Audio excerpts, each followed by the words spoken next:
जय हिंद। चलिए इस वीडियो में जानते हैं कि जनन यानी रिप्रोडक्शन क्या होता है और ये जीवों में क्यों होता है और रिप्रोडक्शन जीवों के विकास में किस तरह से सहायक होता है और ये जनन कितने तरह का होता है, कितने तरह से जीव जनन करते हैं यानी रिप्रोडक्शन करते हैं, इसके बारे में डिटेल से आज जानेंगे। देखिए, जीवों में जनन यानी रिप्रोडक्शन ये भी एक तरह का जैव प्रक्रम यानी लाइफ प्रोसेस का ही पार्ट है। जिस तरह से जीवों को जिंदा रहने के लिए कुछ फंक्शन और एक्टिविटी करना जरूरी होता है, जैसे कि रेस्पिरेशन होता है जिससे कि जीव सांस लेते हैं और एनर्जी को प्रोड्यूस करते हैं अपने बॉडी में। इसके अलावा न्यूट्रिशन होता है जिससे कि जीवों को न्यूट्रिशन मिलता है। इसके अलावा जीवों में एक्सक्रीशन का प्रोसेस होता है जिसके थ्रू जीव जो है अपने बॉडी में बने हुए वेस्ट प्रोडक्ट यानी टॉक्सिक प्रोडक्ट को शरीर से बाहर निकलते हैं। उसी तरह से रिप्रोडक्शन भी एक तरह का लाइफ प्रोसेस है जो जीवों के लिए जरूरी होता है। देखिए, जो रिप्रोडक्शन है ये जीवों को जिंदा रहने के लिए जरूरी नहीं है, लेकिन उनके अस्तित्व को यानी अपने जाति के अस्तित्व को बचाए रखने के लिए रिप्रोडक्शन करना बहुत जरूरी होता है, ताकि अपने जैसे जीव को वो उत्पन्न कर सके और उनके जीव यानी उनके जैसे जाति का अस्तित्व दुनिया में बरकरार रहे। रिप्रोडक्शन जो है ये एक तरह का जैव प्रक्रम यानी लाइफ प्रोसेस है जिसके थ्रू कोई भी जीव अपने जैसे नए जीव की उत्पत्ति करता है। रिप्रोडक्शन प्रोसेस के द्वारा जो जीव उत्पन्न होता है ये अपने जनक यानी पेरेंट के बिल्कुल समान ही होता है, जिसे ऑफस्प्रिंग बोलते हैं। जीव से जो भी नया जीव उत्पन्न होता है उसे ऑफस्प्रिंग यानी संतति हिंदी में उसे बोलते हैं। ये जो संतति होता है ये अपने जनक के बिल्कुल समान होता है, लेकिन इनमें कुछ विभिन्नता भी पाई जाती है। ये बिल्कुल अपने जनक के समान नहीं होता है। जैसे कि जो जनक यानी पेरेंट होता है उसका जो चेहरा होता है उसके अपने बच्चे से एक जैसा होता है, लेकिन फिर भी उसमें थोड़ी सी विभिन्नता दिखाई देती है। वो इसलिए दिखाई देती है क्योंकि जीवों में जब रिप्रोडक्शन होता है तो उस समय रिप्रोडक्टिव सेल का डिवीजन होता है, यानी उस समय कोशिका का विभाजन होता है। और जब कोशिका का विभाजन होता है तो कोशिका के केंद्र में न्यूक्लियस होता है। न्यूक्लियस का उस समय भी विभाजन होता है और न्यूक्लियस में ही होता है डीएनए, जो अनुवांशिक पदार्थ होता है जिसमें ही अनुवांशिक संदेश रहता है कि जो नया जीव बनेगा वो किस तरह से बनेगा, उसका हाथ कितना रहेगा, नाक कैसा रहेगा, आँख कितने होंगे, बाल का रंग कैसा होगा, ये सारा जो संदेश होता है ये डीएनए में ही रहता है। इसीलिए जब सेल डिवीजन होता है तो न्यूक्लियस का भी डिवीजन होता है और उस समय न्यूक्लियस जब डिवाइड होता है तो साथ ही जो डीएनए होता है ये भी डिवाइड होता है, यानी ये भी जो है विभाजित होता है। लेकिन जो डीएनए जो होता है ये विभाजन से पहले इसका डुप्लीकेट यानी इसका पहले एक प्रतिकृति बनती है। प्रतिकृति का मतलब कि जो डीएनए जो है ये रेप्लिकेट होता है। एक डीएनए जो है अपने जैसे दूसरे डीएनए को बनाता है रासायनिक अभिक्रिया के द्वारा। उसके बाद जब सेल डिवीजन होता है तो सेल का और सारे भी जो संरचना होता है ये भी विभाजित होकर के दो बन जाता है। और जब सेल ये डिवाइड होता है एक सेल तो उससे दो सेल बनता है।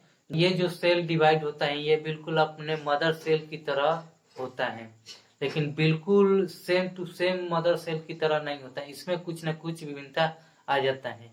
ये डीएनए विभाजन के समय होने वाली रासायनिक अभिक्रियाओं में गड़बड़ी के कारण ये उसके संरचना में भी अंतर आ जाता है।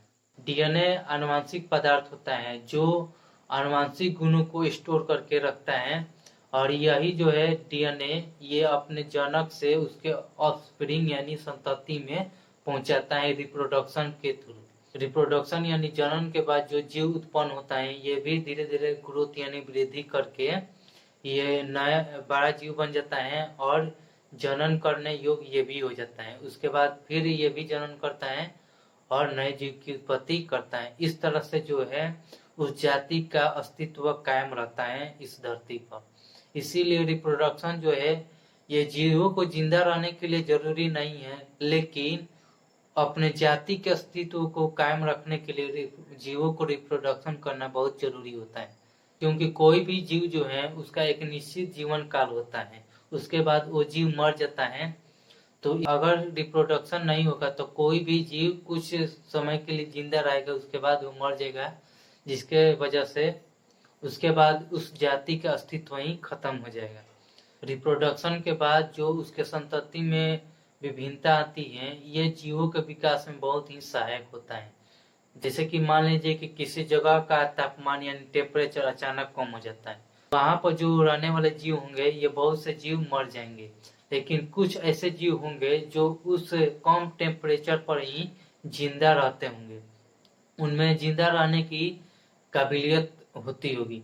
तो ऐसे जीव क्या होंगे कि वहां पर ये सरवाइव कर जाएंगे, और जो जीव कम तापमान को नहीं सह सकते हैं वो मर जाएंगे। जो जीव जिंदा रहेंगे ये आगे भी सरवाइव करेंगे, और अपने जैसे जब जीव को उत्पत्ति करेंगे तो वो भी जीव सरवाइव करेगा।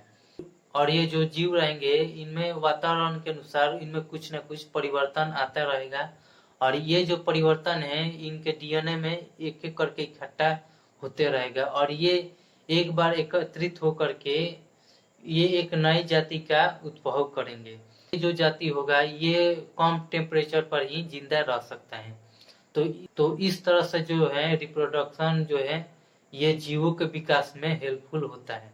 रिप्रोडक्शन जो होता है ये दो तरीके से होता है, एक को बोलते हैं अलैंगिक जनन और दूसरे को बोलते हैं लैंगिक जनन। अलैंगिक जनन जो होता है इसमें सिर्फ एक ही जीव भाग लेता है, एक ही जीव जो है अपने जैसे जीव की उत्पत्ति करता है। और जो लैंगिक जनन होता है इसमें जो दो जीव भाग लेते हैं, यानी इसमें जो है एक मेल और फीमेल दो जीव इसमें भाग लेते हैं और नए जीव की उत्पत्ति करते हैं। जो अलैंगिक जनन होता है जिसे इंग्लिश में असेक्सुअल रिप्रोडक्शन बोलते हैं, इसमें जो नया जीव उत्पन्न होता है उसमें कम विभिन्नता देखने को मिलता है, इससे जो है उस जाति का थोड़ा कम विकास होता है। लेकिन जो लैंगिक जनन यानी जिसे सेक्सुअल रिप्रोडक्शन बोलते हैं, इसमें ज्यादा विभिन्नता आता है, जिसके कारण जो है उस जाति का ज्यादा तेजी से विकास होता है और नए जाति का विकास होता है, और इससे नए जाति का उद्भव होता है। आई होप आप लोगों को ये समझ में आया होगा कि रिप्रोडक्शन यानी जनन क्या होता है और ये क्यों होता है जीवों में, और ये जीवों के विकास में किस तरह से सहायक होता है, और ये कितने टाइप के होता है, लैंगिक जनन और अलैंगिक जनन क्या होता है, ये अच्छे तरीके से आप लोग को समझ में आ गया होगा। नेक्स्ट वीडियो में हम लोग ये जानेंगे कि प्लांट में रिप्रोडक्शन यानी जनन कैसे होता है, प्लांट में रिप्रोडक्शन कितने टाइप के होता है, एनिमल में रिप्रोडक्शन कैसे होता है, ये कितने टाइप के होता है। तब तक के लिए जय हिंद।